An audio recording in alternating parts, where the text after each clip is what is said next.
شیخ جو آخری عشرے میں جو عبادت کرنا ہے تو یہ صرف تاک رات 5 رات میں عبادت کرنا ہے یا پورا 10 رات جاگ کے عبادت کرنا ہے؟ دیکھیے جی اللہ کے نبی صلی اللہ علیہ وسلم کی مختلف اور متعدد حدیثیں ہیں اس بارے میں کہ لیلۃ القدر کب ہوتی ہے، تو اس میں کوئی شک نہیں ہے کہ لیلۃ القدر یہ رمضان کے اندر ہے، کیونکہ اللہ کے نبی صلی اللہ علیہ وسلم نے لیلۃ القدر کو تلاش کرنے کا جو حکم دیا ہے وہ رمضان کے اندر تلاش کرنے کا حکم دیا ہے۔ اسی طرح سے اس کے علاوہ بھی حدیث ہے کہ تحروا لیلۃ القدر فی العشر الاواخر من رمضان، یعنی اب اور بھی زیادہ متعین ہو گئی یہ رات کی یہ رات آخری عشرے کے اندر آتی ہے۔ اس کے علاوہ ایک حدیث ہے کہ تحروا لیلۃ القدر فی الوتر من العشر الاواخر من رمضان او کما قال النبی صلی اللہ علیہ وسلم، کہ لیلۃ القدر کو تلاش کرو آخری عشرے کی طاق راتوں کے اندر۔ گویا کہ یہ چیز متعین ہو گئی کہ لیلۃ القدر یہ آخری عشرے کی طاق راتوں کے اندر ہوتا ہے، اور طاق راتوں کو شمار کرنے کا دو طریقہ ذکر کیا ہے علماء نے، خاص طور سے شیخ الاسلام ابن تیمیہ رحمہ اللہ نے مجموع الفتاوی کے اندر اس کا دو طریقہ بتایا ہے۔ ایک طریقہ تو یہ ہے کہ اگر ان طاق راتوں کا شمار آپ ابتدا سے کریں گے، یعنی جو راتیں گزر چکی ہیں ان کے اعتبار سے کریں گے، تو یہ طاق راتیں 21، 23، 25، 27 اور 29 بنیں گی اگر آپ گزری ہوئی راتوں کا اعتبار کریں گے تو۔ لیکن جی بعض حدیثیں ایسی ہیں جن کی بنیاد پر شیخ الاسلام ابن تیمیہ اور بعض دیگر علماء نے یہ بات ذکر کیا ہے کہ اس بات کا بھی امکان ہے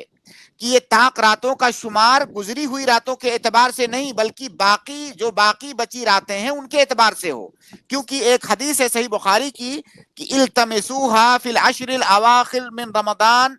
لیلۃ القدر فی تاسعۃ تبقى فی سابعۃ تبقى فی خامسۃ تبقى۔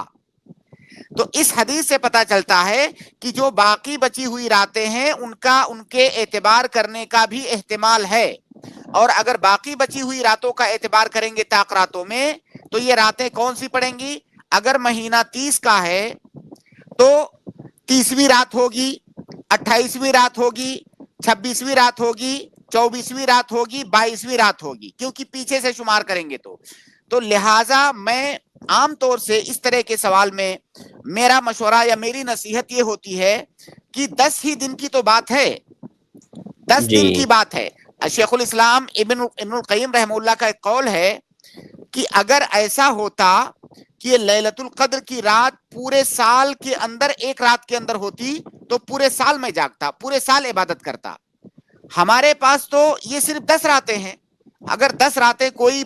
تمام راتوں کو عبادت کر لے تو گویا کہ یقینی طور سے اس نے لیلۃ القدر کو پا لیا۔ لہٰذا جب اس بات کا احتمال موجود ہے کہ ابتدا سے بھی اس کا شمار ہو سکتا ہے اور آخر سے بھی شمار ہو سکتا ہے، تو کیوں نہ ہم ان تمام 10 راتوں کو جاگیں تاکہ یقینی طور سے ہمیں وہ رات ملے۔ تو لہٰذا اس میں کوئی شک نہیں ہے کہ یہ طاق راتوں میں ہے، لیکن طاق راتوں کا شمار ابتدا سے ہوگا کہ آخر سے ہوگا، ان دونوں باتوں کا احتمال ہے، لہٰذا بہتر اور مناسب یہ ہے کہ تمام راتوں کو جاگا جائے۔ شیخ تو جیسے انڈیا میں تو مطلب اگر کوئی 10 رات عبادت کرنا چاہتا ہے تو آج سے شروع ہو جائے گا، مطلب 20ویں رات سے اگر 10 رات کو دیکھا جائے گا تو دیکھیں 20 رمضان گزرنے کے بعد، جیسے آج کون سا روزہ تھا؟ 19واں، آج 19واں تھا شیخ۔ ہاں کل جی 20واں جی روزہ ہے، یعنی کل کا دن گزرنے کے بعد پھر وہ شروع ہو جائے گا۔ اچھا کل کے بعد مطلب آخری حصہ شروع ہوگا۔ ہاں کل کا دن گزرنے کے بعد جو رات شروع ہوگی وہاں سے آپ شروع کریں۔ اچھا کل سورج شیخ غروب اگر ہونے کے بعد 29 روزہ ہوتا ہے تو 29 تو پھر 9 ہی رات ہوگا نا؟ کوئی بات نہیں ہے، مہینہ 30 کا بھی ہوتا ہے، 29 کا بھی ہوتا ہے، آپ کے جی جی اختیار میں نہیں، ہمارے اختیار میں نہیں ہے نا۔ اللہ رب العالمین جی اگر 29 کا بنائے گا تو 29 کا ہوگا۔ صحیح بات، جی صحیح، ٹھیک ہے جزاک اللہ جزاک خیر۔ اللہ خیر۔